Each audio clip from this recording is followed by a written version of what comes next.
Hi everyone. Here we can see that the patient names, the data given here has a mix of both upper and lower case. So earlier we saw the formula upper and lower where we can convert the whole name into either uppercase or lowercase. But in reality we don't prefer that. We prefer having the first alphabet of each word in the capital letter. For example, for Venkatesh Karthikeyan, I want V and K in caps and the rest all in small case. How to do that?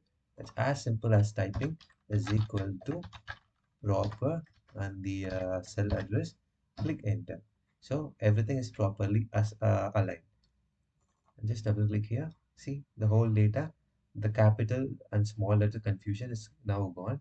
So it is uniformly that the first word and the second word, I mean the first name and the last name, the initial alphabets alone or in caps, the rest all in small. It's as simple as that. Thank you.